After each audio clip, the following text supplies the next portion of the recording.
नमस्कार दोस्तों, revise channel पे आपका स्वागत है। तो आज की इस वीडियो में हम लोग एसएससी सीजीएल 2021 का 19 अप्रैल 2022 को जो पहला शिफ्ट हुआ था उसको हम लोग डिटेल में सॉल्व करेंगे। आपको पता ही है कि हर एक शिफ्ट में 25 क्वेश्चन रहता है मैथ का। ठीक है, हम लोग हर एक क्वेश्चन को डिटेल में सॉल्व करते हैं। उसके साथ ही जो रिलेटेड थियरीज हैं, जो रिलेटेड डायग्राम है, रिलेटेड कॉन्सेप्ट है, उसको भी हम लोग डिटेल में एक्सप्लेन करते हैं। ठीक है, इसके पहले हम लोग 12 शिफ्ट डिटेल में सॉल्व कर चुके हैं। उन सब शिफ्ट का 25 क्वेश्चन के अंदर जो बेस्ट क्वेश्चन है उसको भी अलग से हम लोग सॉल्व किया है। ठीक है, अगर पीडीएफ आपको चाहिए, चाहे वो कंप्लीट सॉल्यूशंस का हो या बेस्ट क्वेश्चंस का हो, दोनों का ही पीडीएफ क्वेश्चन एंड सॉल्यूशन दोनों के साथ आपको टेलीग्राम चैनल से फ्री में मिल जाएगा। क्लियर है चीजें? इसके साथ ही आप जब सॉल्व कर रहे हो, वीडियो आप जब देख रहे हो, क्वेश्चन को देखते ही आपको पॉज कर लेना है। ये जरूर से जरूर करना है, ये आपके लिए बेनिफिट करेगा। ठीक है, पहले आपको खुद से एक ट्राई देना है, क्योंकि कुछ क्वेश्चंस तो रहता है 25 में से जो आसान क्वेश्चन रहता है, आप एटलीस्ट उसको सॉल्व करने की कोशिश करो। ठीक है, फिर आप चेक करो कि आंसर मैच हो रहा है कि नहीं, और अप्रोच जिस तरह से मैंने सॉल्व किया है उस तरह से आपके साथ मैच हो रहा है कि नहीं। क्लियर है चीजें? इसके साथ ही आपको पता है कि हर एक क्वेश्चन को हम लोग डिटेल में सॉल्व करते हैं और एक्सप्लेनेशन डिटेल में बोलते हैं। तो हो सकता है कि कभी आपको लगे कि ये एक्सप्लेनेशन मुझे पता है, क्योंकि आप अगर लगातार वीडियोस को देख रहे हो, फॉलो कर रहे हो, तो जो इंपॉर्टेंट कॉन्सेप्ट्स हैं जो एग्जाम में पूछे जा सकता है, ठीक है, वो सब आपको पूरा रट जाएगा। क्लियर है चीजें? आपको पूरा क्लियर रहेगा। तो आप इन दैट केस क्या कर सकते हो, आप उसको स्किप किया करो, क्योंकि आपको बस आपका एक ही मोटिव होना चाहिए कि कम से कम टाइम में आपको ज्यादा से ज्यादा क्वेश्चन सॉल्व करना है, तभी आपका मार्क्स बढ़ेगा। क्लियर है चीजें? तो स्टार्ट करें क्या? चलिए स्टार्ट करते हैं। क्वेश्चन है आपका डाटा इंटरप्रिटेशन से। डायरेक्ट क्वेश्चन को पढ़ेंगे, अगर समझ में नहीं आया या कुछ कंफ्यूजन रहा तब पीछे वाले इंफॉर्मेशन को हम लोग पढ़ेंगे। ठीक है, तो क्या बोला जा रहा है? Students studying humanities in 2019 and 2020 taken together is what percentage of the total number of students studying during the 2 years taken together? Correct to 2 decimal places, मतलब कैलकुलेशन आपका अप्रोक्सीमेट होगा। इसके साथ ही ह्यूमैनिटीज 2019 और 2020 के लिए। ठीक है, आप देख रहे हो ये जो डाटा है 2019, ये है 2020। व्हाट परसेंटेज, परसेंटेज मोर या लेस नहीं बोला गया है, what percentage of the total number of students. ठीक है, अगर ऐसा होता कि 2019 और 2020 दोनों में ही टोटल नंबर ऑफ स्टूडेंट अगर 100 ही रहता, तब हम लोग बोल सकते थे कि इसमें 19 और इसमें आपका 21, तो टोटल कितना परसेंटेज ना, 20 40 40 परसेंटेज। टोटल स्टूडेंट कितना, 100 प्लस 100 200। ठीक है, तो हम लोग बोल सकते थे 20 परसेंटेज आपका आंसर होता। लेकिन यहाँ पे आपको देखना है पहले क्या बोला गया है, the total number of students was 2000 and 2400 in the academic year 19 and 20। मतलब 19 और 20 दोनों में आपका अलग अलग है। ठीक है, ये थोड़ा सा ध्यान रखना है। तो 19 में परसेंटेज कितना है, 19 में है 21%। देखिए पूरा नहीं लिखेंगे, उतना ही लिखेंगे जितना जरूरत है। तो 19 में है 21%, 21% ऑफ 2000, तो नीचे 100 है तो 2 जीरो ऐसे ही कट जाएगा। तो 20 इंटू 21 तो कितना हो गया ना, 420। प्लस आपका 2020 में कितना है, 19%, तो 19 इंटू 24। ठीक है, देखिए कैसे करेंगे, 19 है इंटू 24, क्योंकि 2 जीरो 100 से कट जाएगा, तो ये आ रहा है 380 और इधर आ रहा है आपका 19 4 76, तो आ रहा है आपका 456। ठीक है, नीचे क्या आएगा, नीचे आएगा आपका टोटल नंबर ऑफ स्टूडेंट्स जो आपका दोनों ईयर में पढ़ रहा था। तो टोटल नंबर ऑफ स्टूडेंट्स कितना हो जाएगा आपका 4400, 2000 प्लस 2400, 4400 इंटू है 100, तो यहाँ से 2 जीरो कट गया। अब ऊपर कितना आ रहा है, ऊपर आ रहा है 876, 876 बटे आपका 44। ठीक है, तो अगर 2 से काटेंगे तो नीचे आ जाएगा 22 और इधर आ जाएगा 2 4 8 और 38 दूनी 76। ठीक है, और हम लोग 11 से भी कर सकते हैं, 11 से नहीं कटेगा आपका, 2 से अगर काटेंगे तो 2 11 22, और 2 से अगर काटेंगे 2 दूनी 4 और 19, ठीक है। आप ध्यान दीजिए, देखिए अब हम लोगों को ऐसा नहीं कि पूरा पॉइंट के बाद 2 डिजिट तक कैलकुलेशन करना है, हम लोग उतना ही करेंगे जितना ज़रूरत है। ठीक है, तो मैंने पहले ही बोला है, जब आप कैलकुलेशन कर रहे हो आपको थोड़ा सा ऑप्शन स्टडी करना आना चाहिए। कैलकुलेशन करते हुए आपको एक एक झलक ऑप्शंस की तरफ देखना है। ठीक है, तो 219/11 आ रहा है। अब पहले तो मेरा एक से ही जाएगा। ठीक है, तो 11 एक 11, तो कितना बचा 109, तो 9 से जाएगा तो 19 पॉइंट समथिंग आएगा। ठीक है, अब 19.91 आएगा या 19.19 आएगा, ध्यान दीजिए 109 बचा, तो 11 9 आपका 99, तो 109 माइनस 99 कितना हो गया 100। ठीक है, अच्छा तो 100 है, मतलब आपका 9 से जाएगा, 9 इंटू 11 99। ठीक है, तो 19.9 उसके बाद एक डिजिट आएगा इतना परसेंटेज। तो इतना तक कैलकुलेट करके हम लोग बोल सकते हैं ऑप्शन बी जो होगा आपका करेक्ट आंसर हो जाएगा। क्वेश्चन है आपका नंबर सिस्टम से, बोला जा रहा है of the 3 numbers second is 1/3 of the first and is also 3/4 of the third number. तो 3 नंबर है, पहला दूसरा एंड आपका तीसरा। तो सेकेंड नंबर जो है 1/3 ऑफ द फर्स्ट नंबर, तो पहला नंबर अगर 3x हो गया तो सेकेंड नंबर जो है 1/3 ऑफ द फर्स्ट मतलब x हो जाएगा, and is also 3/4 of the third number. ध्यान दीजिए सेकेंड नंबर जो है 3/4 है ऑफ द थर्ड नंबर, हम लोग मान रहे हैं थर्ड नंबर जो है y है, तो y का वैल्यू क्या हो जाएगा 4x/3 हो जाएगा। ठीक है, ऐसे भी आप ध्यान रख सकते हो जब हम बोलते हैं कि सेकेंड नंबर जो है 3/4 ऑफ द थर्ड नंबर, तो ऐसे भी हम लोग उल्टा करके बोल सकते हैं कि थर्ड नंबर जो है आपका 4/3 है, फोर्थ, या आप बोल सकते हो 4/3। ठीक है, 4/3 ऐसे आप बोल सकते हो, 4/3 ऑफ द सेकेंड नंबर, तो उल्टा करके भी आप सोच सकते हो।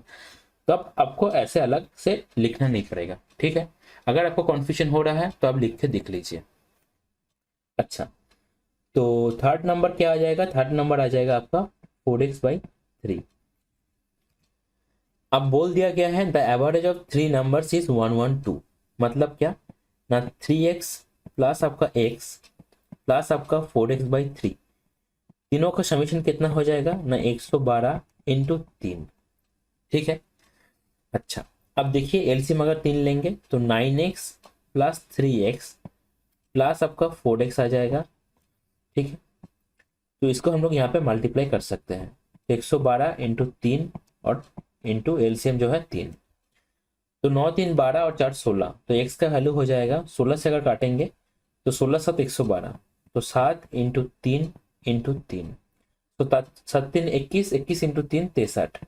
ठीक है, अब आपको बोला गया है, पूछ रहा है क्वेश्चन में what is the smallest number, सबसे छोटा नंबर क्या है। ठीक है, ध्यान दीजिए जो सेकेंड नंबर है उसमें x अकेला है, तीसरे नंबर पे x के साथ 4/3 मल्टीप्लाई है, मतलब हम लोग बोल सकते हैं 1.33x, मतलब x के साथ 1.33 मल्टीप्लाई है। ठीक है, और पहला नंबर पे x के साथ 3 मल्टीप्लाई है, तो सबसे छोटा कौन हो गया, सबसे छोटा हो गया दूसरा वाला। ठीक है, तो x का वैल्यू जो है वही होगा आपका स्मॉलेस्ट नंबर, तो ऑप्शन ए जो है हो जाएगा आपका करेक्ट आंसर। क्वेश्चन जो है आपका परसेंटेज से है, तो क्वेश्चन आप देख रहे हो लगभग 4.5 लाइन के बराबर है। तो इस तरीके का क्वेश्चन जब आपको पेपर के बीच में मिले तो पहले और दूसरे राउंड में आपको कोशिश करना है इस क्वेश्चन को छोड़ देने के लिए। जो तीसरा राउंड होगा उसके लास्ट में जो 7-8 मिनट टाइम आपके पास रहेगा उसमें आपको कोशिश करना है इस तरीके का क्वेश्चन को सॉल्व करने के लिए। इस तरीके का क्वेश्चन को सॉल्व करने के लिए आपको लैंग्वेज को बहुत ही अच्छे से पहले समझना पड़ेगा। ठीक है, ऐसे में हर बार बोलता हूँ कि आपको कोशिश करना है कि एक ही रीडिंग में, स्लो रीडिंग करिए लेकिन एक ही रीडिंग में आपको क्वेश्चन को समझना है। ठीक है, तो इस तरीके का क्वेश्चन के लिए थोड़ा सा डिफिकल्ट हो जाता है। लास्ट के जो 7-8 मिनट रहेगा उसमें आपका दिमाग भी बहुत फास्ट चलेगा, आप बहुत स्पीड में इसको रीड करोगे, लेकिन अगर इसको आपने बहुत स्पीड में रीड किया तो आपको ये 4 से 5 बार पढ़ना पड़ेगा, तभी क्वेश्चन में क्या कहना चाह रहा है आपको समझ में आएगा। तो आप जब रीडिंग कर रहे हो, चाहे वो लास्ट के टाइम में भी हो, पेपर के लास्ट के टाइम में भी हो, आपको कोशिश करना है बहुत ही धीरे धीरे समझ समझ के रीडिंग करने के लिए। तो हो सकता है कि आपको 2 बार पढ़ के आपको क्वेश्चन समझ में आ जाए। देखिए बहुत ही अच्छा क्वेश्चन है। A man started of a business with a certain capital amount. In the first year he earned 60% profit and donated 50% of the total capital. Total capital का जो अमाउंट है वो क्या है ना, इनिशियल अमाउंट प्लस प्रॉफिट। आप इसको compound interest की तरह भी समझ सकते हो। उसमें भी क्या होता है ना, प्रिंसिपल प्लस आपका इंटरेस्ट, वो होता है नया प्रिंसिपल। क्लियर है? तो उस तरह से आप सोच सकते हो। हालांकि ये क्वेश्चन सीआई का क्वेश्चन नहीं है। अब बोला जा रहा है he followed the same procedure with the remaining capital after the second and the third year. तो उसने सेम चीज फॉलो किया, सेम प्रोसीडियर फॉलो किया दूसरे और तीसरे साल के लिए। ठीक है, दूसरे और तीसरे साल में आपका प्रॉफिट का परसेंटेज एंड कितना परसेंटेज डोनेट किया आपका स्पेसिफाई नहीं किया गया है। तो आपको मान लेना है कि वही 60% प्रॉफिट हुआ है और 50% डोनेट किया गया है। अब बोला जा रहा है if at the end of 3 years he is left with 15,360, then what was the initial amount with which the man started his business. ठीक है, तो तीसरे वर्ष के एंड में उसके पास 15,360 है। तो बोला जा रहा है इनिशियल अमाउंट कितना था जिससे उसने बिजनेस स्टार्ट किया था। देखिए कैसे करेंगे। हम लोग अगर मान लेते हैं कि इनिशियल अमाउंट है आपका एक्स, हम लोग जस्ट मान लिए। ठीक है, अब ध्यान दीजिए, पहले वर्ष के एकदम बिगिनिंग में उसने 100 रुपये लेकर बिजनेस स्टार्ट किया। अब उसने क्या किया, अब उसने 60% प्रॉफिट किया। ठीक है, तो अमाउंट कितना बनेगा, इनटू 160 बटे 100। कोई दिक्कत है अभी तक? हम लोग 0 से 0 अगर काटेंगे तो 16 बटे आपका कितना आ रहा है 10, या हम लोग लिख सकते हैं कि 8 बटे 5। ये कब हो रहा है ना, जब उसने 60% प्रॉफिट किया eight the end of first year. पहले वर्ष के अंत में जब उसने 60% प्रॉफिट किया तब अमाउंट बना 8x/5।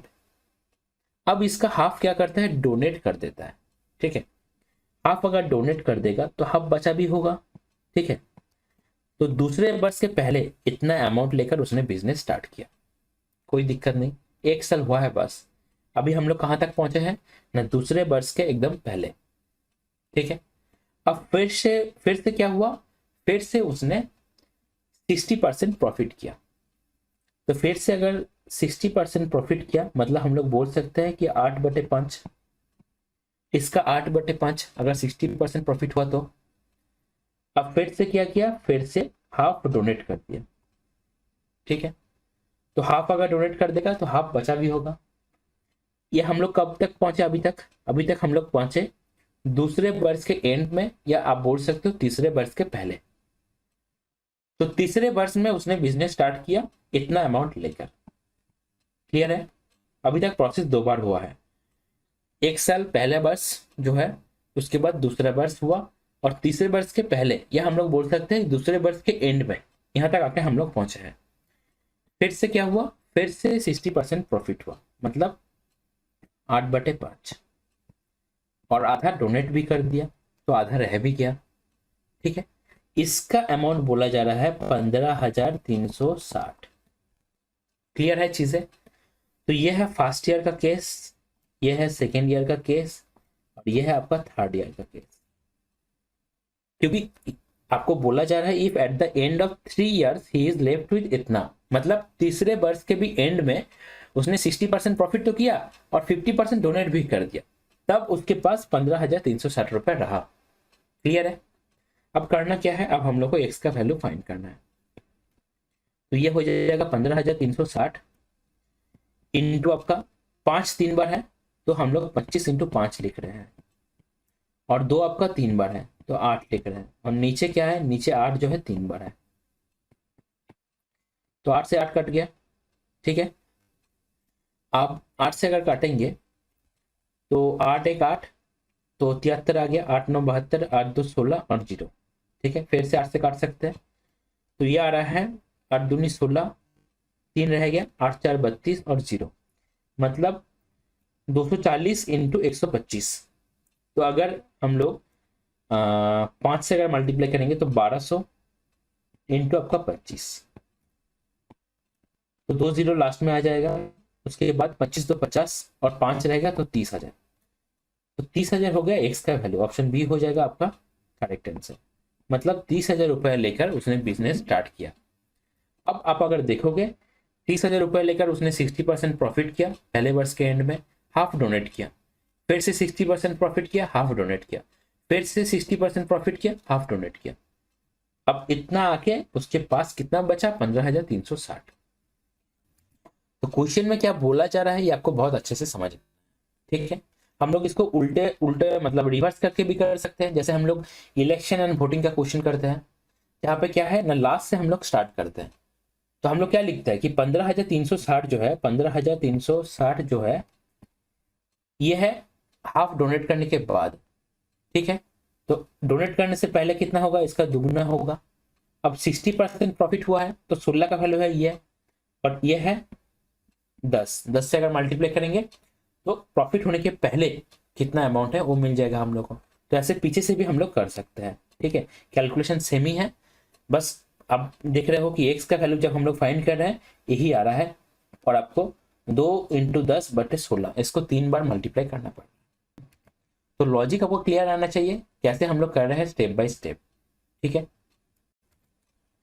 क्वेश्चन है आपका डीआई से, तो डायरेक्ट हम लोग क्वेश्चन को पढ़ेंगे, अगर समझ में नहीं आया तब पीछे वाले इंफॉर्मेशन को हम लोग पढ़ेंगे।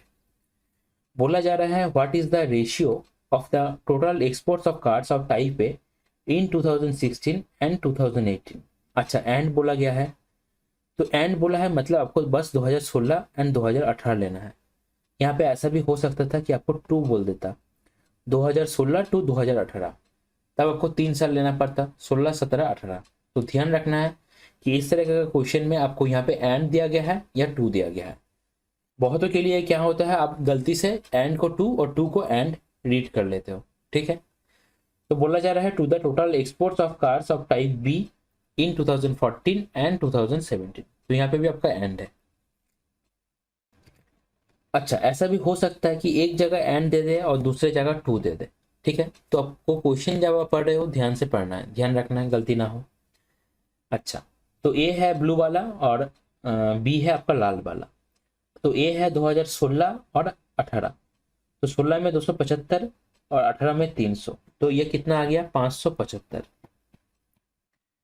उसके बाद आपका बोला जा रहा है बी के लिए 14 और 17, 14 में 225 और 17 में 275, तो 225 प्लस 75, 300 प्लस 200, 500।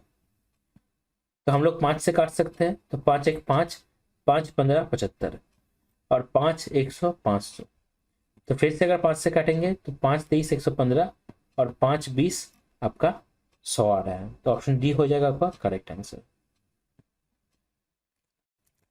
क्वेश्चन है आपका डीआई का हिस्टोग्राम से, डायरेक्ट क्वेश्चन को पढ़ेंगे, अगर समझ में नहीं आया तब पीछे वाले इंफॉर्मेशन को हम लोग पढ़ेंगे। बोला जा रहा है what is the maximum change percentage in the number of cards as compare to the previous hour, correct to 2 decimal places. Calculation आपका अप्रोक्सीमेट होगा, मतलब हिस्टोग्राम से आपको मैक्सिमम चेंज फाइंड करना है with respect to previous hour. देखिए एक चीज देखिए कैसे आपको तुरंत मैक्सिमम चेंज फाइंड करना है। आप हिस्टोग्राम की तरफ देखेंगे और आपको देखना है कि कहाँ पे गैप जो है आपका सबसे ज्यादा है, ठीक है। पहले में आप यहाँ पे देख पा रहे हो 70 से 105, मतलब 70 से कितना बढ़ा, 35 बढ़ा, तो 50% आपका बढ़ा है। और लास्ट में आप देख रहे हो यहाँ पे भी गैप सबसे ज्यादा है, आपका 95 से 45 आया है, तो कितना घटा है, 50 घटा है। तो सबसे ज्यादा जो चेंज आया है यहीं पे आया है, ठीक है। तो हर एक को पकड़ पकड़ के आपको कैलकुलेट नहीं करना है, आपको देखना है कि कहाँ पे हाइट का डिफरेंस सबसे ज्यादा है, सबसे गैप कहाँ पे सबसे ज्यादा है, ठीक है। तो कितने का डिफरेंस हो रहा है, 50 का, किसके रेस्पेक्ट में, 95 के रेस्पेक्ट में, क्योंकि with respect to previous hour बोल दिया गया है, इनटू आपका 100। तो एक चीज देखिए अगर 5 से काटेंगे तो 5 उसी 19 95, 5 10 50। अब एक चीज देखिए 1/19 कितना होता है, 1/19, पहला भी ये देखिए 1/17 कितना होता है, 1/18 कितना होता है, फिर हम लोग देखेंगे 1/19 कितना होता है। 1/17 होता है 88%। ये सब रटा होना चाहिए एकदम एकदम, 1 से लेकर 1/20 तक। अच्छा, 1/18 कितना होता है ना, इससे क्या होगा, थोड़ा सा घटेगा, ये होता है 5.55%। और 1/19 कितना होता है ना, ये होता है 5.26%। ठीक है, तो आप देख पा रहे हो 100/19, ठीक है, ये क्या आ जाएगा 5.26 इंटू 10, तो 52.6 का आंसर होगा। ऐसे आप कैलकुलेट कर सकते हो, या तो आप ऐसे भी देख सकते हो कि डायरेक्ट क्या आ रहा है ना, 1000/19 आ रहा है, तो 19×5 कितना आएगा 95, तो 5 रह जाएगा तो 50, तो 2 से जाएगा। ठीक है, तो यही से आप कंक्लूड कर सकते हो कि ऑप्शन ए जो होगा आपका फाइनल आंसर होगा। कैलकुलेशन आपको उतना ही करना है जितना आपका ऑप्शंस मांग रहा है। ठीक है, क्योंकि ऑप्शंस के ऊपर डिपेंड करेगा आपको कैलकुलेशन पॉइंट के बाद करना है 2 डिजिट तक, या पहले ही आपको छोड़ देना है। ठीक है, ध्यान रखना है इस बात को। क्वेश्चन है आपका ट्रिगोनोमेट्री से। इस तरीके का जो क्वेश्चन होता है बहुत ही आसान क्वेश्चन होता है, वैल्यू पुट करना है बस। आपको बस एक बात का ध्यान रखना है कि जब आप साइन 30 का वैल्यू पुट कर रहे हो या साइन 60 का वैल्यू पुट करो, तो ऐसा ना हो कि साइन की जगह आप कॉस का वैल्यू पुट कर दो। ठीक है, तो थोड़ा सा सावधानी से आपको करना है। देखिए 10 है, इसके बाद साइन 30, साइन 30 मतलब हाफ आएगा। अच्छा, प्लस आपका 8 कॉस है, मतलब 8 कॉस 60, कॉस 60 कितना होता है, हाफ ही होता है। इसके बाद 7 साइन 3a/2, मतलब साइन 90, 180/2, तो साइन 90 1 होता है, माइनस 12 इंटू कॉस 60, कॉस 60 कितना होता है ना, हाफ होता है। तो यह आएगा 5 + 4 9 आएगा ऊपर, नीचे आएगा 7 - 6, तो यह आएगा 9, तो ऑप्शन सी हो जाएगा आपका करेक्ट आंसर। क्वेश्चन है आपका ट्रिगो से, ट्रिगोनोमेट्री से क्वेश्चन है। आप देख पा रहे हो 3 sin square theta plus 4 cos theta minus 4 that is equal to 0। Theta का वैल्यू 0 से लेकर 90 के अंदर, और इसका वैल्यू आपको फाइंड करना है। तो ज्यादातर इस तरीके का क्वेश्चन में हम लोग क्या करते हैं ना, cos थीटा का ऐसा एक वैल्यू पुट करते हैं जहां पे रूट नहीं आता है। मतलब हम लोग अगर थीटा का वैल्यू अगर हम लोग 60 मान लेते हैं, तो हम लोग जानते हैं हाफ आता है। ठीक है, ज्यादातर केस में हम लोग इसी लॉजिक का अप्लाई करते हैं और तुरंत क्वेश्चन को सॉल्व करने की कोशिश करते हैं। ठीक है, लेकिन आप एक चीज यहाँ पे देखिए, अगर हम लोग ऐसा करते हैं तो 3 इंटू साइन स्क्वायर थीटा मतलब साइन 60, तो √3/2 का स्क्वायर, तो 3/4 प्लस 4 कॉस थीटा मतलब 4 इंटू कॉस 60 क्या हो जाएगा, हाफ हो जाएगा, -4। ये आपका क्या आना चाहिए, ये आपका आना चाहिए 0, मतलब 9/4 प्लस आपका 2 -4। तो ये क्या 0 आ रहा है, 0 नहीं आ रहा है, that is not equal to 0। तो यहाँ पे आप थीटा का वैल्यू डायरेक्ट 60 डिग्री पुट नहीं कर सकते हो। अगर आप आंसर निकाल लोगे, अगर आंसर मैच हो गया तो गलत हो जाएगा, और ज़्यादातर केस में आपका आंसर मैच ही नहीं करेगा। ठीक है, तो ऐसा नहीं है कि हर वक्त आप जब देख रहे हो कि कॉस थीटा की जगह ऐसा एक वैल्यू पुट करना है जहाँ पे रूट नहीं आ रहा है, तो हमेशा ये मैच करेगा, ऐसा कोई बात नहीं है। ठीक है, तो इस तरह का क्वेश्चन के लिए हम लोगों को क्वाड्रेटिक इक्वेशन फॉर्म करना पड़ेगा। तो साइन स्क्वायर थीटा है तो 3 into 1 minus cos square theta, cos को सी लिखेंगे, साइन को एस लिखेंगे, शॉर्ट फॉर्म में करेंगे तो लिखना कम पड़ेगा, plus 4c minus 4 that is equal to 0। ये कितना आ रहा है ना, 3 minus 3c square plus 4c minus 4 that is equal to 0। तो 3c स्क्वायर माइनस 4c आपका यह बन रहा है +1 दैट इज इक्वल टू 0। ठीक है, माइनस हम लोग पहले ही कॉमन ले लिए हैं। अब अगर इसको तोड़ेंगे क्वाड्रेटिक इक्वेशन में, तो देखिए 3 1 3, तो -3 -1। ठीक है, नीचे जाएगा क्या ना, जो सी स्क्वायर का कोफिशिएंट है, सी स्क्वायर के साथ जो मल्टीप्लाई में है, और साइन हो जाएगा ऑपोजिट, तो ये बन रहा है 1 और यहाँ बन रहा है 1/3। ठीक है, अब एक चीज ध्यान दीजिए, साइन थीटा नहीं कॉस थीटा का वैल्यू है 1। थीटा जो है 0 भी नहीं हो सकता है, 90 भी नहीं हो सकता है, क्वेश्चन में बोल दिया गया है, क्योंकि ग्रेटर देन है लेस देन है। ठीक है, तो कॉस थीटा का वैल्यू क्या हो जाएगा, कॉस थीटा का वैल्यू हो जाएगा 1/3। क्लियर है चीजें, क्यों हम लोग कॉस थीटा का वैल्यू 1 नहीं ले सकते हैं। इसके साथ ही देखिए, तुरंत आप इसको परपेंडिकुलर, बेस और हाइपोटेन्यूज में लिख लीजिए, तो आपका कोई भी कंफ्यूजन नहीं रहेगा, कैलकुलेशन मिस्टेक भी नहीं होगा। तो बेस है 1, हाइपोटेन्यूज है 3, तो परपेंडिकुलर क्या होगा ना, √3 स्क्वायर माइनस 1, तो √8।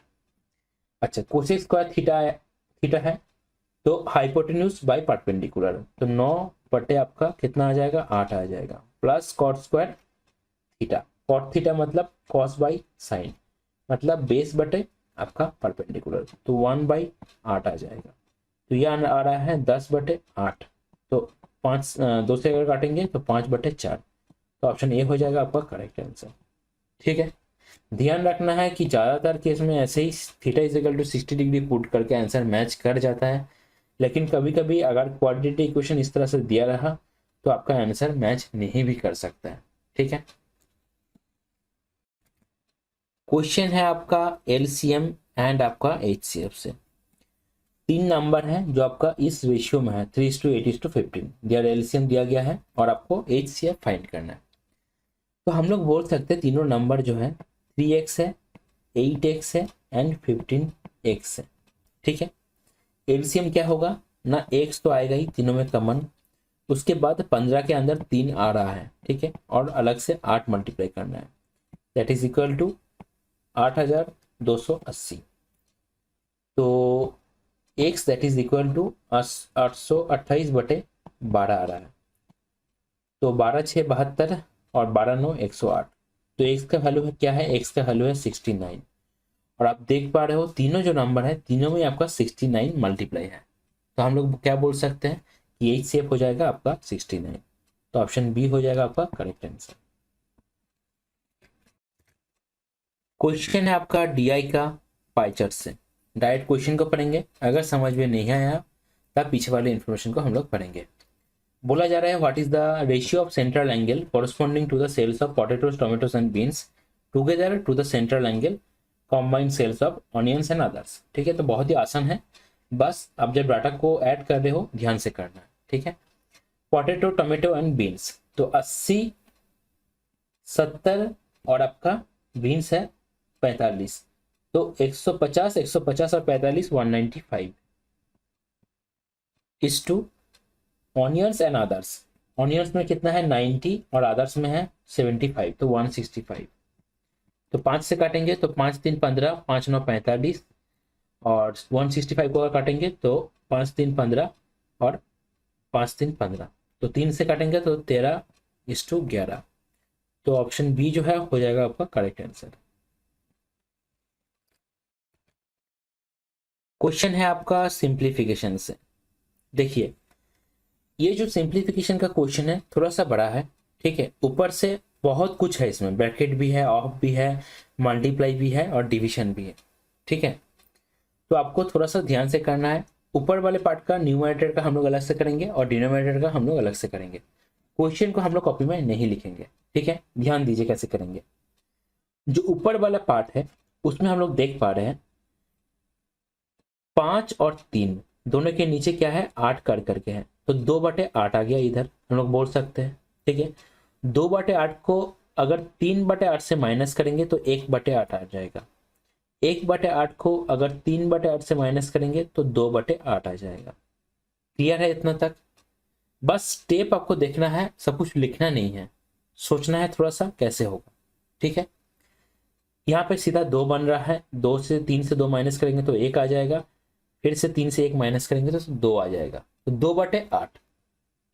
अच्छा, 2/8 मतलब 1/4 बोल सकते हैं, इंटू 4.8 माइनस 0.9, तो ये कितना आ रहा है, ये आ रहा है 1.2 माइनस 0.9, तो ये बन रहा है आपका 0.3।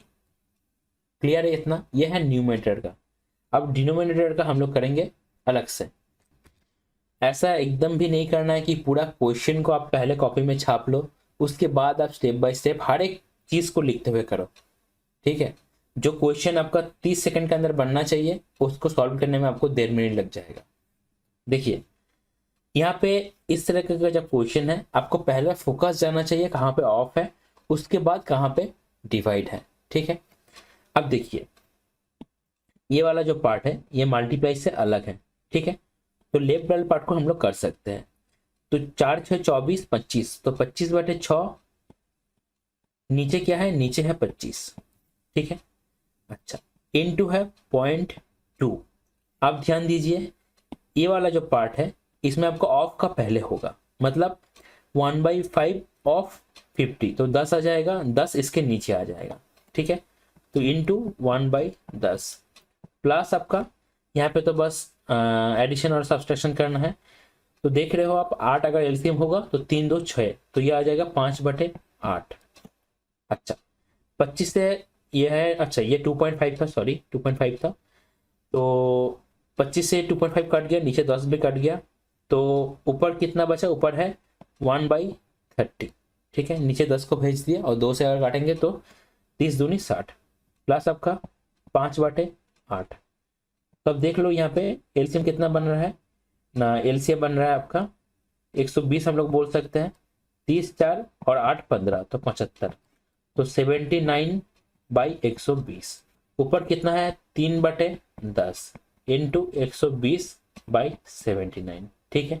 तो ये बन रहा है 36/79, ठीक है। तो कहाँ पे हम लोग न्यूमरेटर का रख रहे हैं, कहाँ पे डिनोमिनेटर का रख रहे हैं, ये ध्यान रखना है।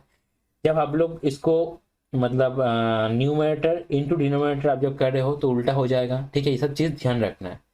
और कॉपी में क्वेश्चन को नहीं लिखना है, जितना हो सका माइंड में करो, जहां पे आपका माइंड अटक रहा है उसको आप लिख लो, यही लॉजिक है, तब आपका स्पीड बनेगा, ठीक है। तो ऑप्शन सी जो है आपका हो जाएगा करेक्ट आंसर।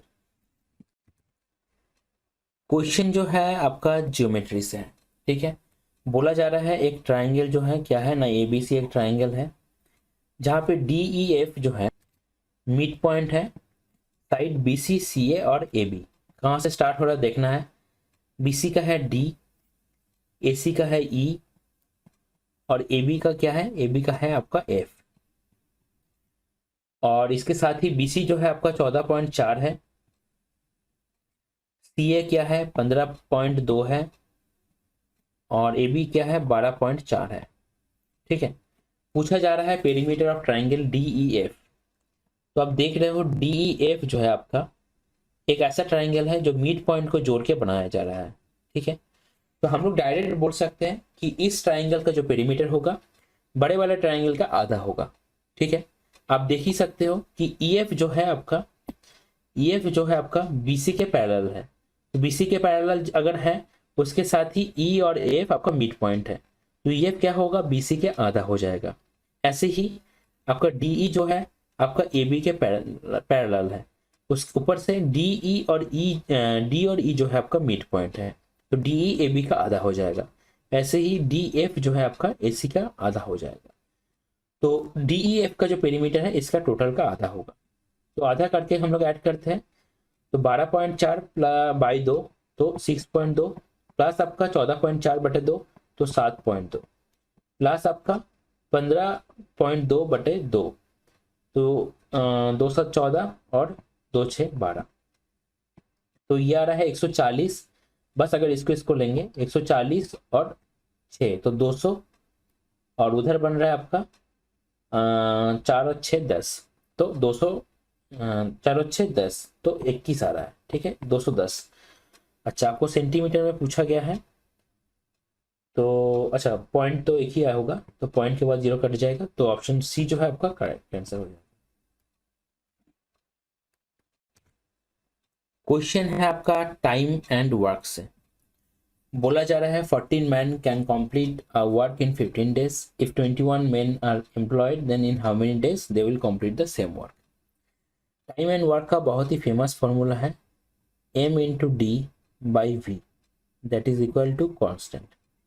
कभी कभी हम लोग v के जगह w भी लिखते हैं, ठीक है। m क्या है, m है नंबर ऑफ मेन और वोमेन, कितना आदमी काम कर रहा है, ठीक है।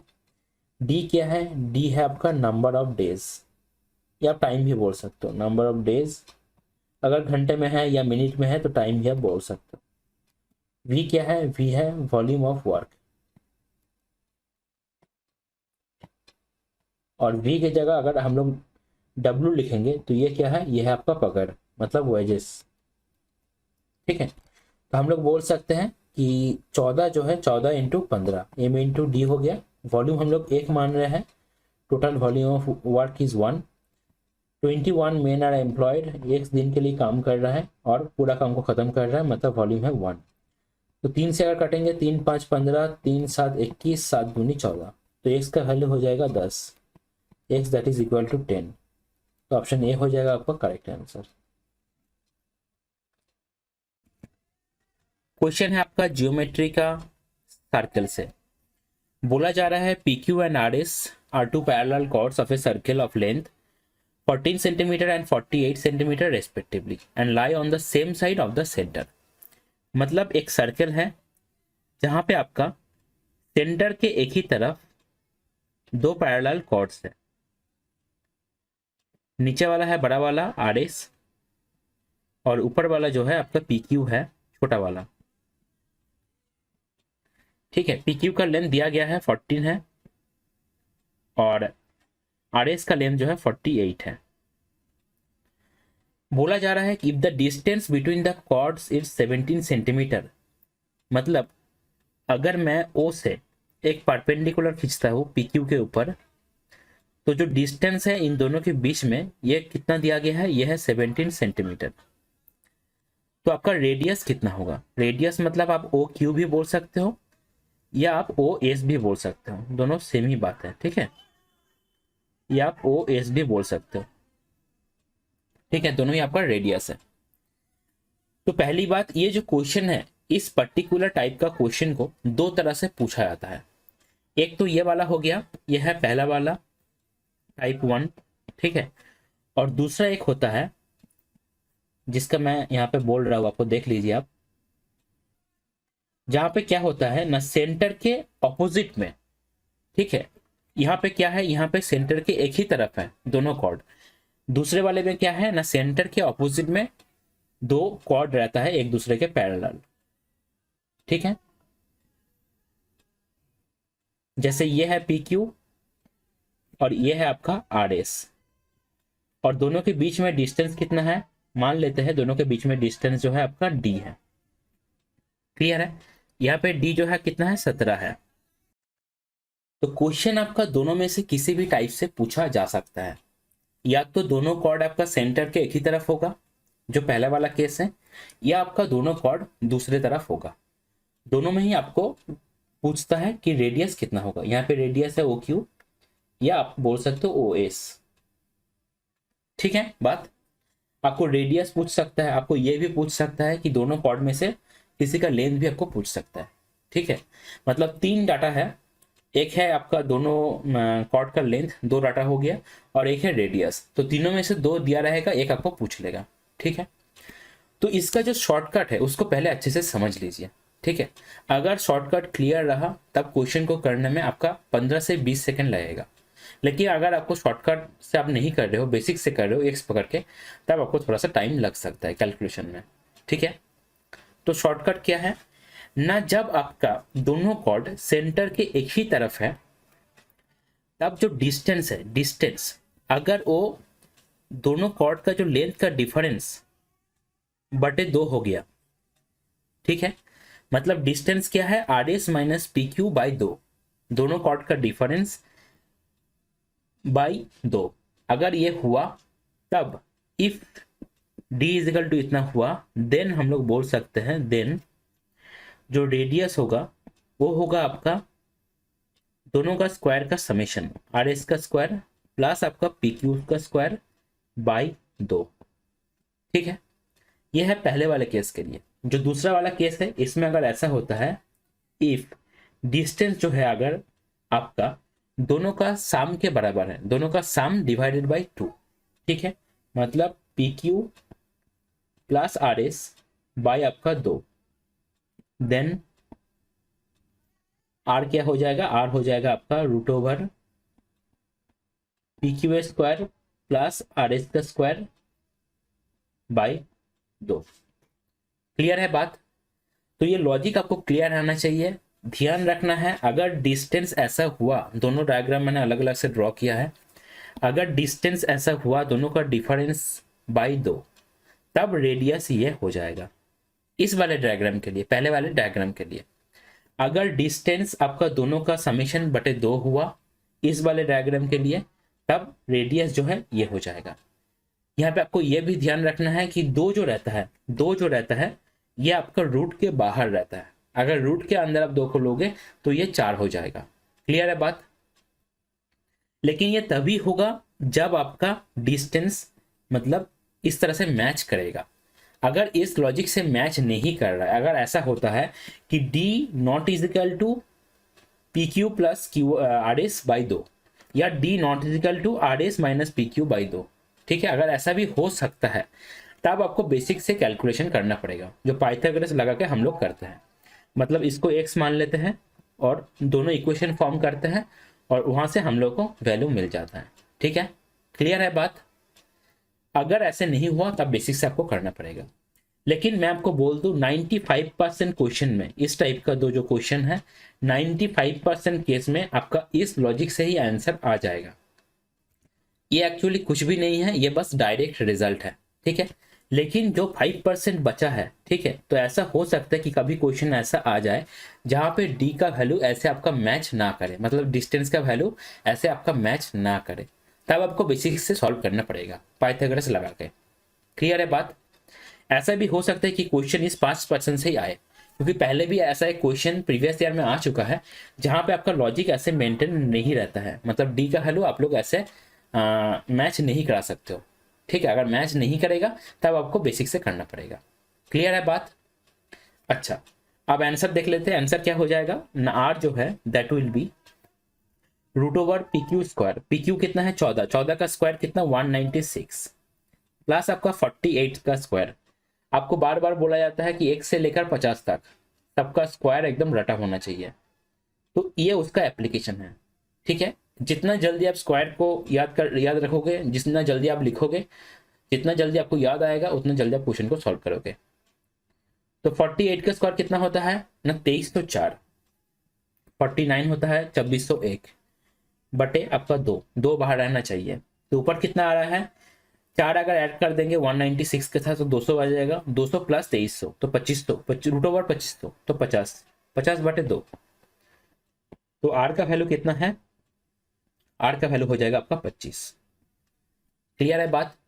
तो लॉजिक जो है वो क्लियर रहना चाहिए, कंडीशन आपका क्लियर रहना चाहिए। अगर ऐसा होगा तभी आर हम लोग ऐसे फाइंड कर सकते हैं। 5% केस ऐसा भी होगा जहां पे डी का वैल्यू ऐसे मैच नहीं करेगा। अगर मैच नहीं करेगा तो बेसिक से करना है। ठीक है, क्वेश्चन है आपका जियोमेट्री का ट्राइंगल से। ठीक है, बोला जा रहा है ट्राइंगल एबीसी जो है क्यू पी आर के साथ सिमिलर है। ठीक है, इस तरह से जब दिया जाए आपको ध्यान रखना है कि किस अरेंज में, मतलब किस सीक्वेंस में नाम को दिया गया है। जैसे ए बी सी के साथ Q P R, by default आपको ये नहीं मानना है कि ए बी सी के साथ पी क्यू आर को दिया गया है। ठीक है, ये जो सीक्वेंस है ये आपको हेल्प करेगा रेशियो में लिखने के लिए। ठीक है, तो ये थोड़ा सा ध्यान रखना है। अगर इस तरह का क्वेश्चन में गलती होगा तो यहीं पे गलती होगा। क्लियर है बात? अच्छा, अब रेशियो दोनों का दिया गया है, ए बी सी का एरिया का और पी क्यू आर का एरिया का रेशियो दिया गया है। देखिए यहाँ पे बोल दिया गया है पी क्यू आर, लेकिन यहाँ पे बोला गया है क्यू पी आर। ठीक है, तो ध्यान रखना है जहाँ पे सिमिलरिटी दिया गया है कि ए बी सी जो है क्यू पी आर के साथ सिमिलर है, तो उस रेशियो में ही हम लोगों को लेना है, मतलब उस सीक्वेंस में ही हम लोगों को रेशियो बनाना है। क्लियर है? अब बोला जा रहा है क्यू पी जो है इतना है, पी आर इतना है, ए सी इतना है, तो what is the length of A B. देखिए ए बी जो है क्या क्या सिमिलर है ए बी सी के साथ, आपका क्यू पी आर। तो देखिए एक चीज आपको फाइंड करना है ए बी, तो ए बी के साथ हम लोग सेम सीक्वेंस में लेंगे, किसको लेंगे ना, हम लोग लेंगे क्यू पी को। ठीक है, ये ध्यान रखना है, यहीं पे गलती हो जाता है। बाय डिफॉल्ट लोग मान लेते हैं क्या ना ट्राइंगल एबीसी जो है पी क्यू आर के साथ सिमिलर है। क्लियर है? तो ये थोड़ा सा ध्यान रखना है। अच्छा, तो root over A one by A two हम लोग सिमिलरिटी से बोल सकते हैं, root over A one by A two that is equal to क्या होगा ना ए बी बाई हो जाएगा आपका क्यू पी या पी क्यू आप बोल सकते हो। तो A one by A two कितना आ जाएगा ना 11/8, ए बी फाइंड करना है एक्स, और क्यूपी कितना है ना 14.4। अगर आप इसको by default P Q R मान लेते तो ए बी के साथ हम लोग क्या पुट करते, अच्छा ए बी के साथ तभी भी आप हम लोग पी क्यू ही पुट करते क्योंकि पी क्यू आता ना। तो आपको ये ध्यान रखना है कि कैसे सिमिलरिटी दिया गया है। अच्छा तो एक्स का वैल्यू कितना हो जाएगा, एक्स का वैल्यू हो जाएगा आपका 14.4 इंटू 11/8। 8 कितना होता है 144, तो 1.8 आ जाएगा। 1.8 इंटू 11 तो 198, तो पॉइंट एक डिजिट को छोड़ के लगेगा लास्ट से, तो ऑप्शन सी हो जाएगा आपका करेक्ट आंसर। क्वेश्चन है आपका नंबर सिस्टम से, बोला जा रहा है if each of the two numbers 5 to the power 16 and 5 to the power 25 are divided by 6, the remainder are r1 and r2 respectively, what is the value of r1 plus r2 by r2। ठीक है, तो दोनों को अलग अलग से divide करना है। ठीक है, तो 5 to the power 16 बटे आपका 6 और आपका 5 to the power 25 बटे 6। ठीक है, अगर हम लोग बाइनोमियल थ्योरम को अप्लाई करें तो हम लोग क्या लिख सकते हैं 6 - 1 टू दी पावर 16 बटे 6। इसको क्या लिख सकते हैं ना 6 - 1 टू दी पावर 25 बटे 6। ठीक है, तो यहाँ पे रिमाइंडर क्या होगा ना -1 टू दी पावर 16, क्योंकि 6 से तो 6 डिवाइड हो जाएगा। ठीक है, बाइनोमियल थ्योरम आपको क्लियर रहना चाहिए, जो रिमाइंडर फाइंड करने का एक थ्योरम होता है। ठीक है, अच्छा तो देखिए यहाँ पे रिमाइंडर क्या होगा ना -1 टू दी पावर 16, तो ये बन जाएगा आपका 1। और यहाँ पे क्या होगा रिमाइंडर ना -1 टू दी पावर 25, तो -1। अगर -1 रिमाइंडर है तो हम लोग बोल सकते हैं रिमाइंडर होगा आपका 5। क्लियर है चीज़ें। अच्छा, अब बोला जा रहा है r1 + r2 बाई r2, तो 1 + 5 r2 5 है, तो 6/5 हो जाएगा आपका फाइनल आंसर। तो ऑप्शन डी जो है आपका करेक्ट आंसर हो जाएगा। क्लियर है चीजें। अच्छा, आप ऐसे भी देख सकते हो, मैं बस आपको बोल रहा हूं, जैसे 5 टू दी पावर अगर हम लोग 1 ले लें, उसको अगर 6 से भाग करेंगे तो आपका रिमाइंडर कितना आएगा, आपका रिमाइंडर आएगा आपका 5। लेकिन 5 टू दी पावर अगर हम लोग 2 ले लें तो 25/6, तो रिमाइंडर कितना आएगा, रिमाइंडर आएगा 1। इसी तरह आप देखो 5 टू दी पावर अगर आप क्यूब ले लो बाई 6, तो 125/6, तो यहाँ पे भी आप देख सकते हो रिमाइंडर आएगा आपका क्या ना 5 आएगा। मतलब मेरा बोलना यही है कि 5 टू दी पावर अगर ऑड पावर रहता है उसको अगर हम लोग 6 से भाग करते हैं तो रिमाइंडर होता है 5। ठीक है, और 5 टू दी पावर अगर इवन पावर होता है उसको अगर हम लोग 6 से भाग करते हैं तो रिमाइंडर आता है आपका 1। ठीक है, तो यही चीज यहाँ पे हुआ है। जब 5 टू दी पावर 16 था मतलब इवन पावर था, रिमाइंडर आया 1। जब 5 to the power odd power था तब रिमाइंडर आया 5। ठीक है, तो आपको ये याद रखने की जरूरत नहीं है, आप बाइनोमियल से आराम से कर सकते हो, लेकिन हम लोग ऐसे सोच सकते हैं, यही मैंने आपको बता दिया और कुछ नहीं। क्लियर है चीजें। क्वेश्चन है आपका अलजेब्रा से, तो ये क्वेश्चन आपका वही फॉर्मूला के ऊपर है, A cube plus B cube plus C cube minus 3abc that is equal to, जो 3 फॉर्मूला होता है उसके ऊपर ही क्वेश्चन है। बहुत पहले से आदि मानव के जमाने से इस क्वेश्चन को पूछा जा रहा है इसी फॉर्मूला के ऊपर।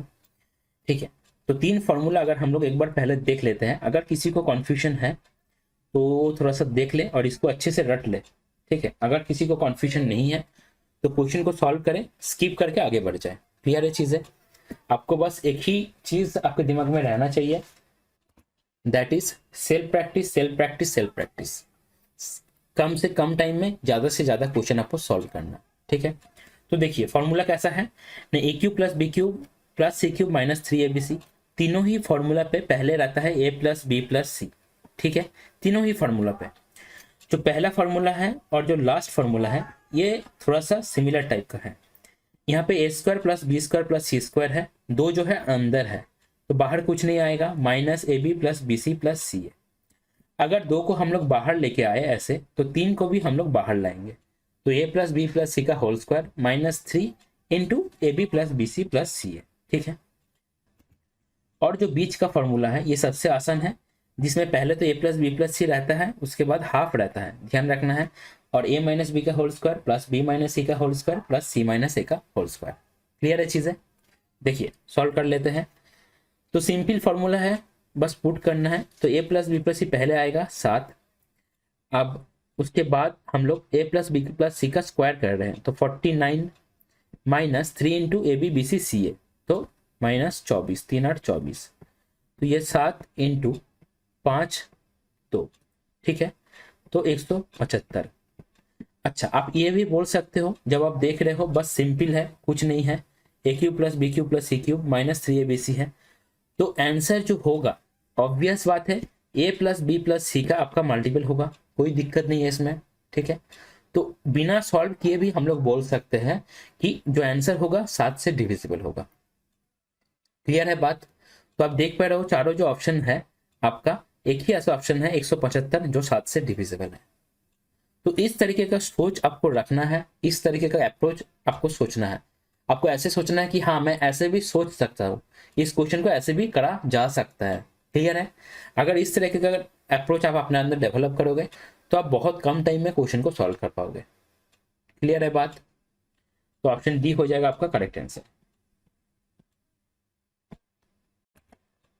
क्वेश्चन है आपका कंपाउंड इंटरेस्ट से।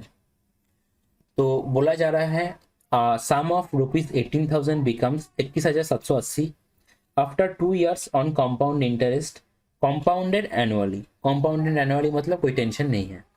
What will be the compound interest on the same sum for the same period if the rate of interest increases by 5%? तो पहले का कितना रेट ऑफ इंटरेस्ट था वो अगर हम लोगों को मिल जाए तो क्वेश्चन करना आसान रहेगा। ठीक है, तो प्रिंसिपल था 18,000। अच्छा, इंटरेस्ट कितना मिला 2 साल में ना, अगर हम लोग माइनस करें 21,780 से 18,000 को तो ये आ जाएगा 3,780 इंटू आपका 100। ठीक है, तो 2 साल का इफेक्टिव रेट ऑफ इंटरेस्ट हम लोग को मिल जाएगा। क्लियर है? देखते हैं 2020 कट गया। अब आप अगर देखेंगे तो 10 कट जाएगा, तो ये आ रहा है 18 दूनी 36 और 18 1 18। तो इफेक्टिव रेट ऑफ इंटरेस्ट ये क्या है? ये है आपका effective rate of interest, rate of interest. तो ये आ रहा है 21%। 2 साल का इफेक्टिव रेट ऑफ इंटरेस्ट 21%। तो हम लोग को ये पता रहना चाहिए रेट ऑफ इंटरेस्ट कितना है, आर होता है आपका 10%। ठीक है, ए बी से हम लोग ए बी मेथड जो होता है वहां से हम लोग फाइंड कर सकते हैं कि A plus B plus A B by 100। ठीक है, तो 20 प्लस आपका 100/100 तो 1, तो 21 हो जाएगा, 21%। ठीक है, ये एकदम पूरा रटा होना चाहिए। 21 देखते ही आपके दिमाग में आना चाहिए रेट ऑफ इंटरेस्ट जो है 10% है। अब उसको 5% से बढ़ाना है तो कितना हो जाएगा 15%। सेम टाइम के लिए पूछ रहा है, सेम टाइम पीरियड के लिए, ध्यान दीजिएगा। तो 15% का सेम टाइम पीरियड के लिए कैसे लिखते हैं हम लोग ना, 2x ऑब्लिक x का स्क्वायर। ए बी मेथड का ही शॉर्ट वर्जन कैसे होता है ना, हर एक लास्ट से हम लोग स्टार्ट करते हैं, हर एक जगह पे 2 करके डिजिट होता है। ठीक है, तो अब देखिए 2x 2 इंटू 15 कितना आ जाएगा 30। अब 15 का स्क्वायर 225। लेकिन हम लोग को यहाँ पे कितना डिजिट रखना है, 2 डिजिट रखना है। बाकी किसको, बाकी जो आएगा उसको आगे फॉरवर्ड कर देना है। ठीक है, तो ये कितना बन जाएगा, ये बन जाएगा आपका 32.25। ठीक है, 32.25%। क्लियर है चीजें? अच्छा, अब आपको क्या करना है ना, सी आई फाइंड करना है। तो इनटू कितना हो जाएगा 18,000।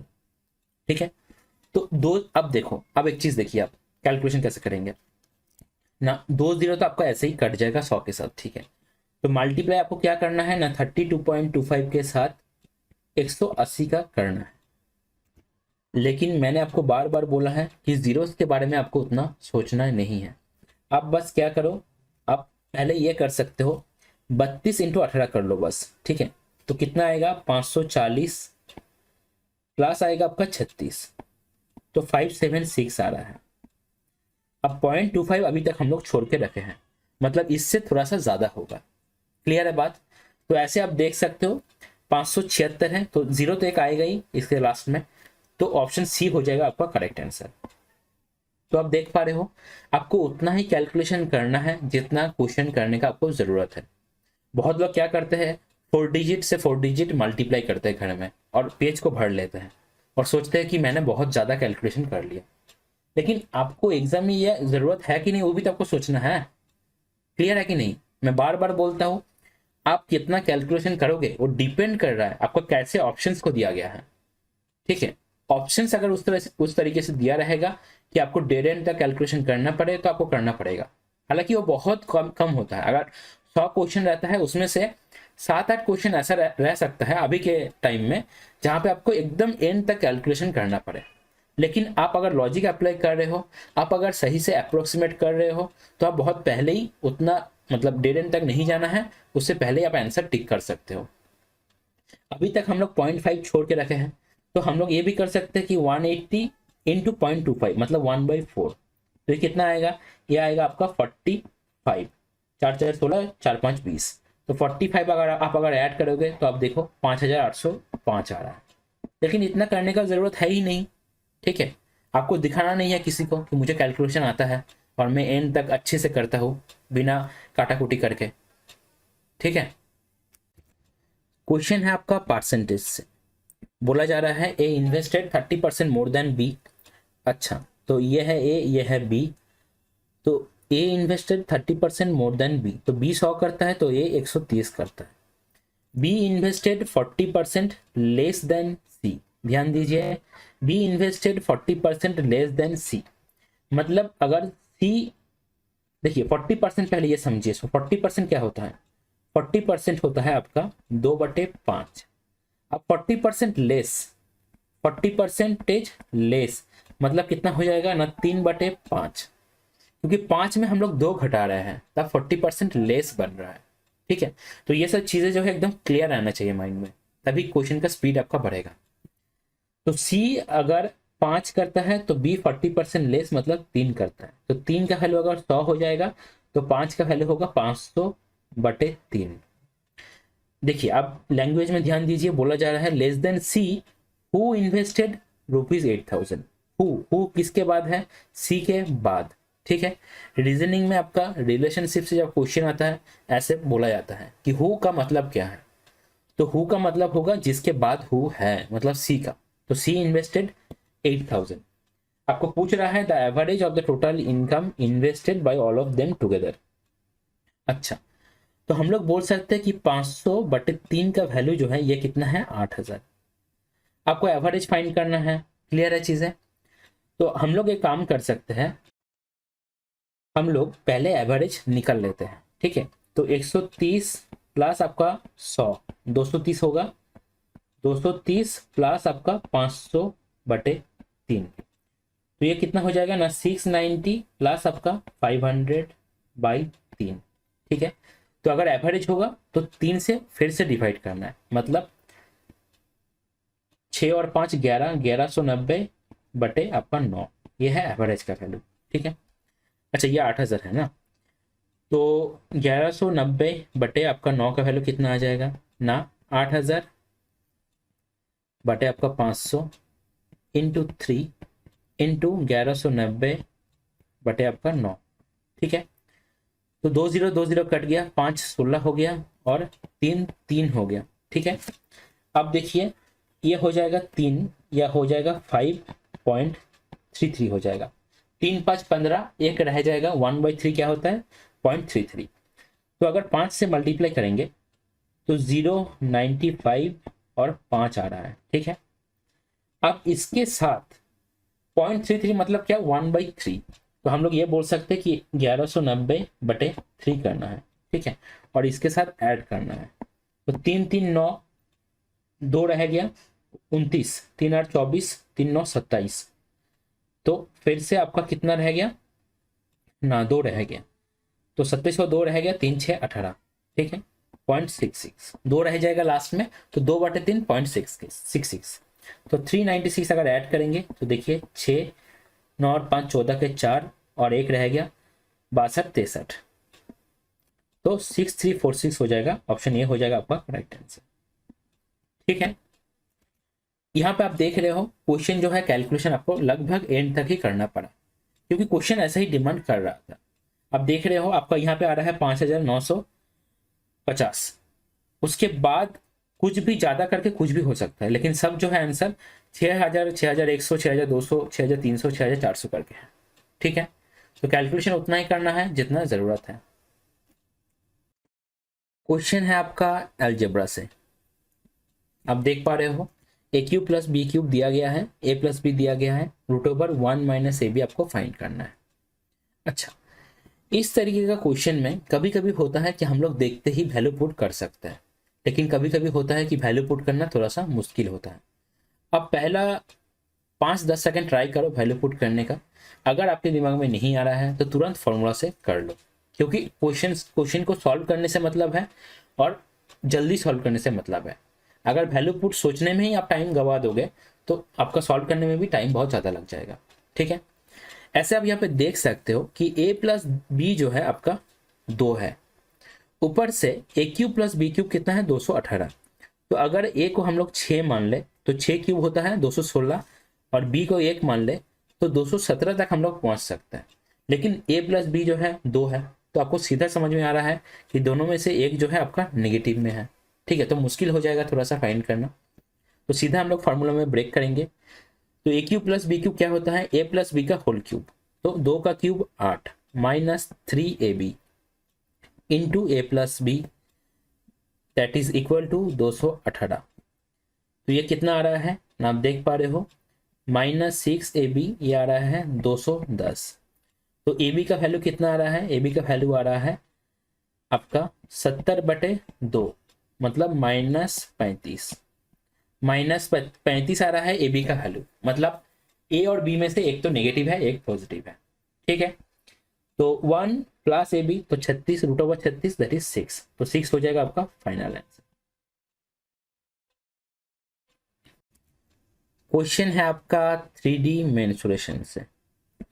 बोला जा रहा है from the body of a solid cube of edge 7 centimetre a solid sphere is removed, the volume of the remaining solid was found to be 163 1/3 centimetre cube, what is the diameter of the sphere, take pi is equal to 22/7। Calculation लग रहा है थोड़ा सा होगा, simple question है, cube है, cube का volume से हम लोग स्फीयर का वॉल्यूम माइनस करेंगे, बाकी वॉल्यूम हम लोग को दिया गया है। देखिए, तो 7 का क्यूब कितना हो जाएगा ना, 343 हो जाएगा, -4/3 पाई आर क्यूब होता है आपका स्फीयर का वॉल्यूम। आर क्यूब कितना हो जाएगा, आर क्यूब दिया नहीं गया है। अच्छा, डायमीटर आपको फाइंड करना है स्फीयर का, ये आ रहा है 163 1/3। अच्छा, अब देखिए कैसे करेंगे कैलकुलेशन को ना, पहले हम लोग ये करते हैं कि 343 से -163 -1/3, 160 1/3 को हम लोग ऐसे लिख सकते हैं 160 + 1/3। ठीक है, अच्छा, दैट इज इक्वल टू, ये आ जाएगा 4/3 22/7 और आर क्यूब।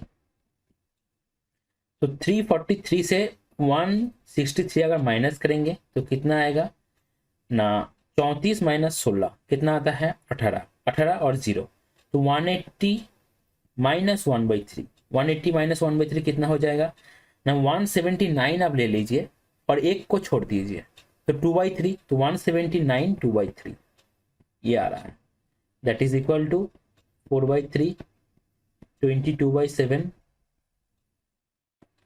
और आपका आर क्यूब। ठीक है, तो आप तो मल्टीप्लाई करना ही है। ठीक है, बिना मल्टीप्लाई के हम लोग नहीं कर पाएंगे। देखिए 179 इंटू 3, तो पहले 170 इंटू 3 अगर करेंगे तो 510, 510 प्लस आपका 9 इंटू 3 तो कितना आ जाएगा 27, 537, 537 + 2 539, तो 539/3, 3 कट जाएगा नहीं लिख रहे हैं, ये हो जाएगा आपका 88/7, मतलब 7 अगर इधर मल्टीप्लाई करेंगे तो नीचे आ जाएगा 88, that is equal to r cube. ठीक है, अब देख पा रहे हो नीचे जो है 11 है, तो ऊपर भी 11 से काटेगा, ऐसे भी आप देख सकते हो 9 5 14 -3 11 आ रहा है, तो 11 8 88, और 11 से अगर 539 को काटेंगे तो 11 4 44, 44 9 रह जाएगा तो 9, तो आर का वैल्यू कितना आ रहा है, आर का वैल्यू आ रहा है 7/2, तो आपका डायमीटर कितना हो जाएगा, 9/2, तो ऑप्शन बी हो जाएगा आपका करेक्ट आंसर। क्वेश्चन है आपका टाइम, स्पीड एंड डिस्टेंस से। बोला जा रहा है A takes 3 hours more than B to walk d kilometre. If A doubles his speed then he can make it in 1 hour less than B. How much time does A require to walk d kilometre. मतलब time पूछ रहा है अगर ए को D distance तक जाना है, मतलब सिंपली हम लोग को डी बाई ए फाइंड करना है। अगर ए मतलब क्या है, ए है आपका ए का स्पीड हम लोग मान रहे हैं। ध्यान दीजिए A takes 3 hours more than B, ठीक है, तो ए बी से 3 घंटा ज्यादा ले रहा है टाइम। तो d by a minus d by b that is equal to 3 हम लोग बोल सकते हैं।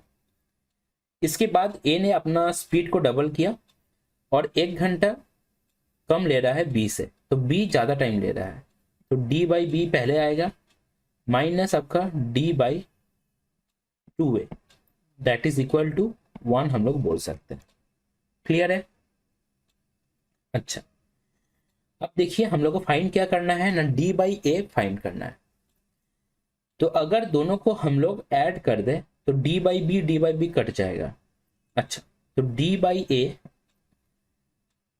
कॉमन अगर ले लेंगे तो 1 माइनस 1/2 ये हो जाएगा आपका 2।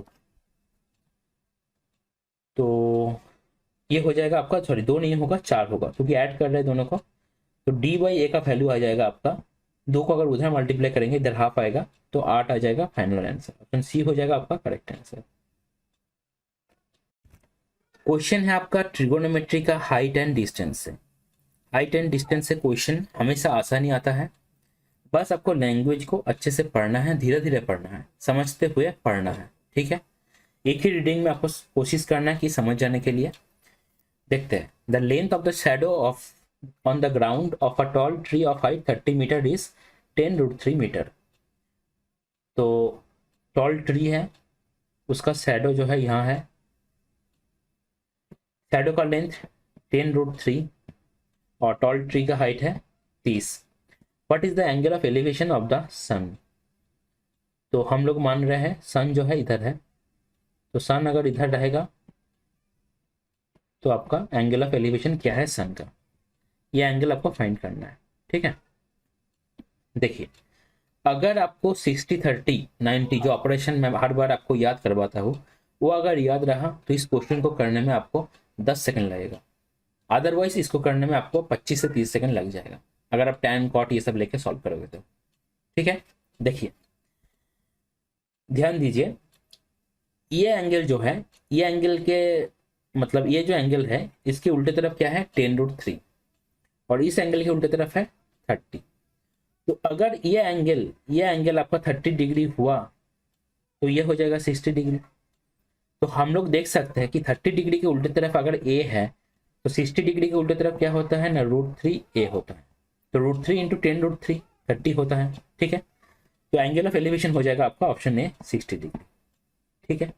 आपका ऑब्जर्वेशन अगर अच्छा है, आपको अगर ऑपरेशन याद है तो आप आराम से कर लोगे, ठीक है। देखिए मैं यहाँ पे और एक बार ऐड कर दिया रिवीजन के लिए। जिनको कन्फ्यूजन है वो एक बार देख ले, जिनको कन्फ्यूजन नहीं है पूरा माइंड में क्लियर है वो आगे बढ़ जाए वीडियो को स्किप करके।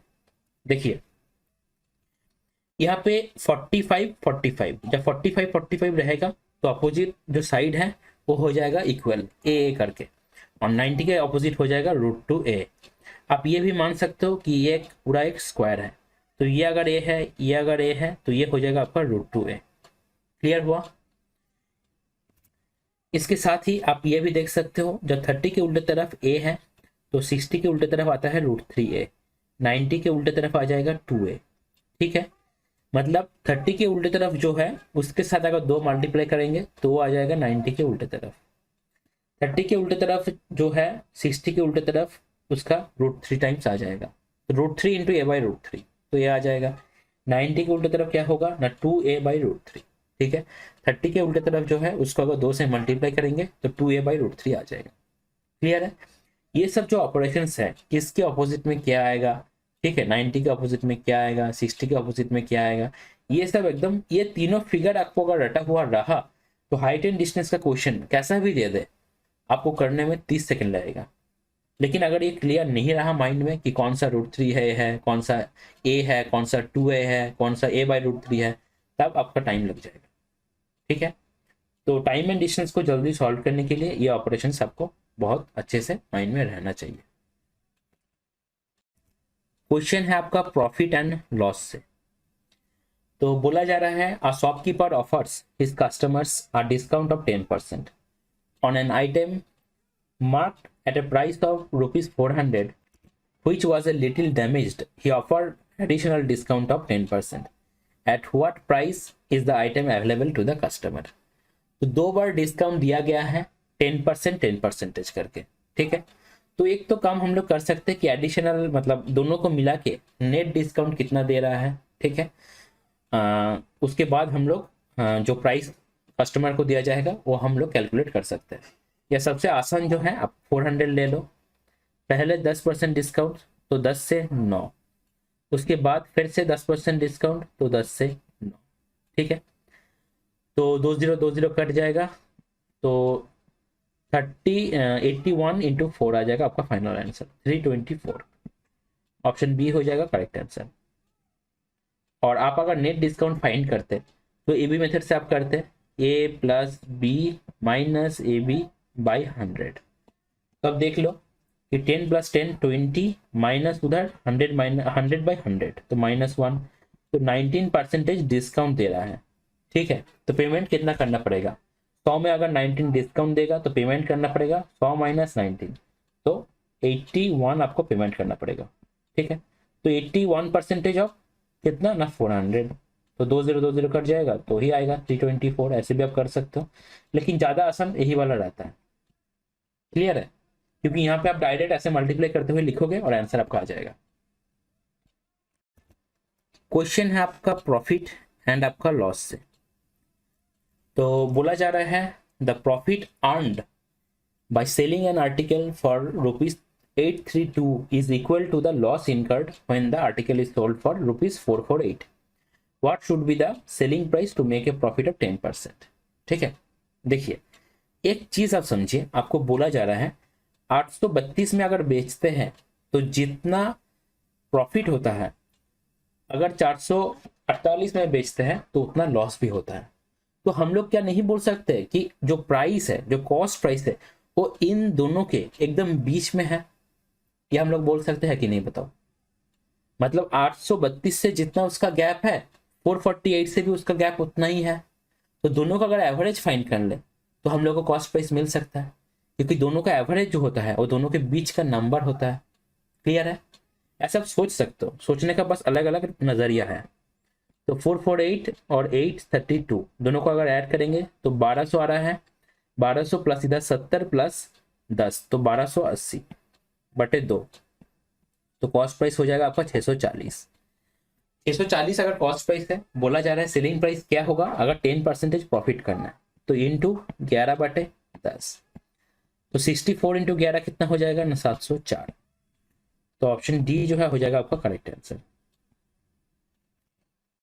क्वेश्चन है आपका जियोमेट्री का सर्कल से। बोला जा रहा है एक फिगर यहाँ पे दिया गया है, एम जो है एक टेंजेंट है to a circle with centre O at point A. If BC is the diameter and ABC जो है एंगल ABC है 42 डिग्री, तो एंगल MAB क्या होगा? मतलब ये वाला एंगल आपको फाइंड करना है। पहली बात की जो ऑल्टरनेट सेगमेंट थ्योरम होता है, जहां पे बोला जाता है कि ये जैसे एक कॉर्ड है और आपका ये टेंजेंट है, तो इन दोनों के बीच जो एंगल बनता है वो ऑल्टरनेट सेगमेंट में सेम एंगल बनता है। तो इसी एंगल में मतलब इस थ्योरम से हम लोग बोल सकते हैं कि ये अगर x होगा तो ये भी आपका x होगा। ऊपर से आप देख पा रहे हो कि ये अगर डायमीटर है, BC अगर डायमीटर है तो ये एंगल 90 डिग्री होगा, ये हम लोग सब जानते हैं।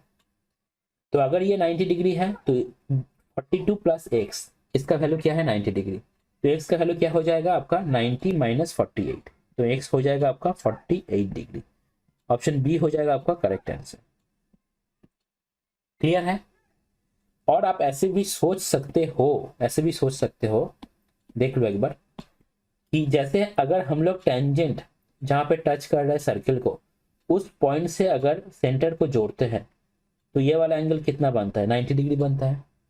कोई दिक्कत? ये एंगल अगर 90 डिग्री बनेगा तो ये अगर x है और ये है 42, तो ये भी कितना है? ये भी 42 ही है, क्योंकि ये भी तो रेडियस है ना, इसके बराबर है। तो ये एंगल कितना हो जाएगा? 90 माइनस 42।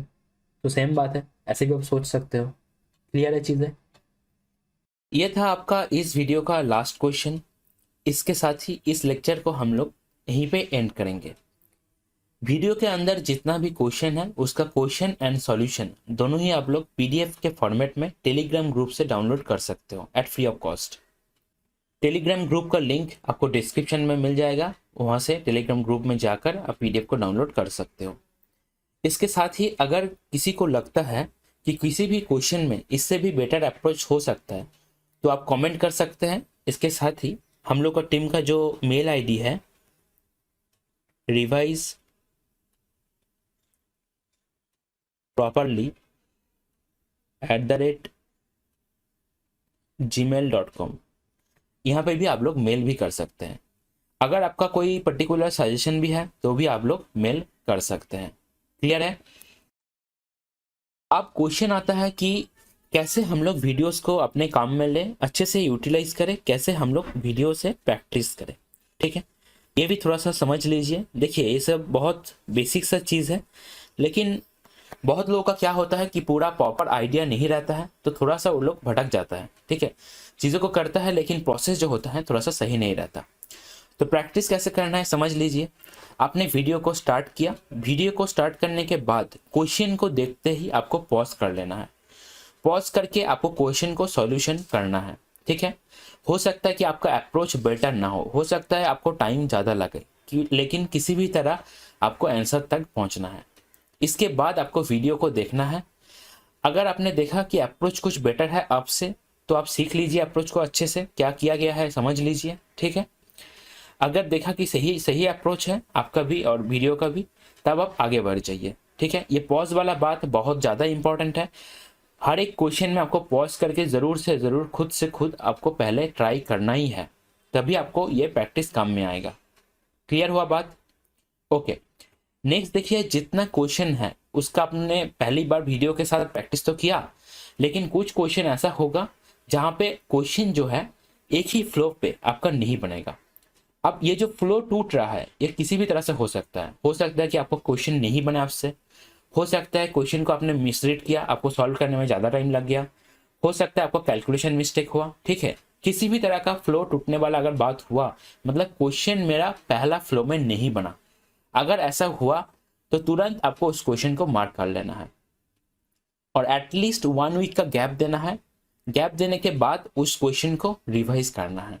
आप देख ही रहे हो चैनल का नाम भी है रिवाइज, इसीलिए चैनल का नाम रिवाइज रखा गया है, सो दैट जब भी आप चैनल का कुछ भी देखो, चैनल से जुड़े रहो, तो आपको हमेशा ये दिमाग में आना चाहिए कि मुझे इस चीज़ को रिवाइज करना है जो मैंने पहले पढ़ा है। हो सकता है वो मैथ हो सकता है वो जीके हो सकता है करंट अफेयर्स हो। क्लियर है बात? अब आपको रिवाइज, जितना क्वेश्चन आपका अटक गया या पहला फ्लो में नहीं बना, आपको उसको उतना बार रिवाइज करना है जब तक वो आपका पहला फ्लो में नहीं बन रहा है। अब यहाँ पे भी बात आता है, ये जो कितना बार रिवाइज करना है ये डिपेंड करेगा आपके ऊपर। हो सकता है आपके लिए वो 2 हो, किसी और के लिए वो 4 हो, या किसी और के लिए वो एक ही बार हो। ठीक है, लेकिन जब तक वो पहला फ्लो में नहीं बन रहा है, 1 वीक का गैप भी देना है, इंपॉर्टेंट है ये। जब तक 1 वीक के गैप में वो पहला फ्लो में नहीं बन रहा है तब तक आपको उसको रिवाइज करना है। क्लियर है बात?